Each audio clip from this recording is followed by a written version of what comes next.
Salam, Tuhan Yesus dan hati. Firman Tuhan pada hari ini Sabtu tanggal 11 April 2026 yang saya dalam firman Tuhan 2 Raja-Raja 5 ayat yang pertama hingga ayat yang ke-27. Demikianlah firman Tuhan. Naaman Panglima Raja Aram adalah seorang terpandang di hadapan tuannya dan sangat disayangi, sebab oleh dia Tuhan telah memberikan kemenangan kepada orang Arab, tetapi orang itu seorang pahlawan tentara sakit kusta. Ayat yang ke-27, tetapi penyakit kusta Naaman akan melekat kepadamu dan kepada anak cucumu untuk selama-lamanya. Maka keluarlah Gehazi dari depannya dengan kena kusta putih seperti salju. Demikianlah firman Tuhan. Bapak Ibu Saudara-saudara sekalian saya cinta dan Kristus, firman Tuhan menjumpai kita khususnya hari ini Sabtu tanggal 11 April 2006. Dan jangan lupa besok kita gereja, yaitu hari Minggu tanggal 12 April 2006. Ingat akan Tuhan, hidup kita makin sehat dan makin diberkati. Kembali kepada firman Tuhan 2 Raja-Raja 5 ayat yang pertama. Naaman Panglima Raja Aram adalah orang terpandang di hadapan tuannya. Jadi Naaman ini adalah panglima. Dia orang terpandang di sana, Bapak Saudara.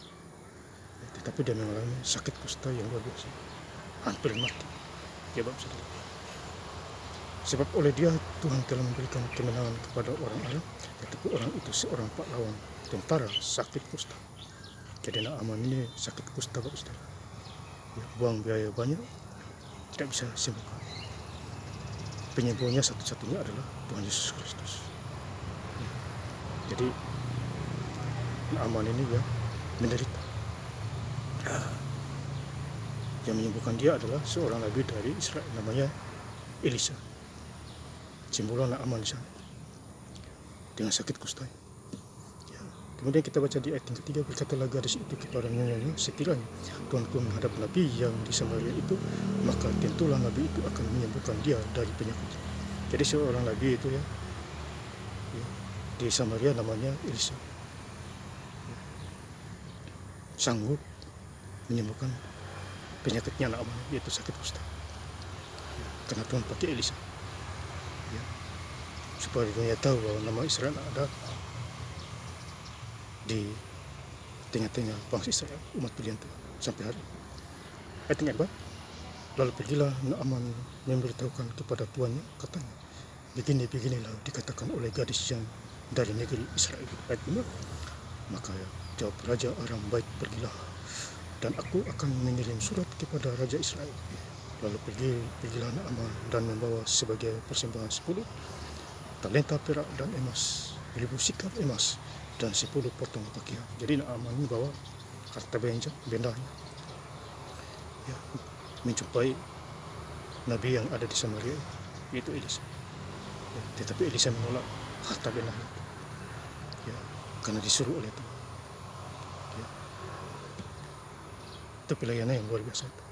Kemudian 2 Raja-Raja 5 ayat yang 1, Elisa menyuruh seorang suruhan kepadanya, mengatakan, pergilah mandi 7 kali dalam sungai Yordan, maka tubuhmu akan pulih kembali sehingga engkau menjadi tahir. Jadi Elisa menyuruh suruhannya, mandilah, ya, di sungai yang kotor itu, ya, 7 kali dalam sungai, di sungai Yordan. Tapi Naaman tetap mau walaupun sungai itu kotor. Ya. Kalau mau sembuh, kalau tidak sembuh ya mati sudah. Akhirnya mau juga Naaman. Ayat yang ke-11, tetapi pergilah Naaman dengan gusar sambil berkata, aku sangka bahwa setidak-tidaknya ia datang keluar dan berdiri memanggil nama Tuhan Allah, lalu menggerak-gerakkan tangannya di atas tempat penyakit itu, dan dengan demikian menyembuhkan penyakit kusta. Jadi ini salah dugaan Raja Naaman. Kiranya Elisa keluar untuk tumpangkan tangannya pada luka. Malah Elisa suruh mandi 7 kali di sungai Yordan yang kotor itu. Kalau engkau mau terjadilah kesembuhan, keajaiban, mujizat kesembuhan di sana. Itulah cara Tuhan menyembuhkan manusia dengan berbeda-beda. Asal percaya, mujizat itu nyata.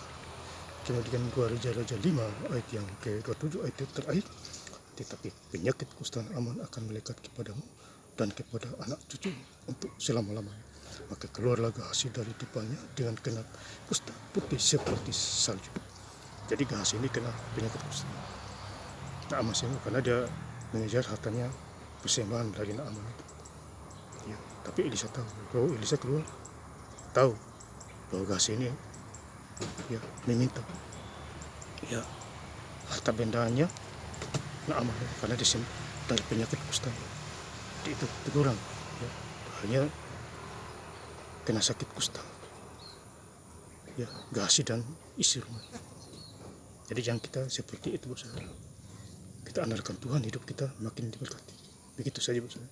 Dan saya ingin lebih lengkap lagi membaca firman Tuhan pada hari Sabtu tanggal 11 April 2026 di 2 Raja-Raja 5 ayat yang pertama hingga ayat yang ke-27. Naaman Panglima Raja Aram adalah seorang terpandang di hadapan tuannya dan sangat disayangi, sebab oleh dia Tuhan telah memberikan kemenangan kepada orang Aram. Tetapi orang itu seorang pahlawan tentara sakit kusta. Ayat 27. Tetapi penyakit kusta Naaman akan melekat kepadamu dan kepada anak cucu untuk selama-lamanya. Maka keluarlah Gehazi dari depannya dengan kena kusta putih seperti salju. Terima kasih. Tuhan Yesus Kristus memberkati. Haleluya. Amin.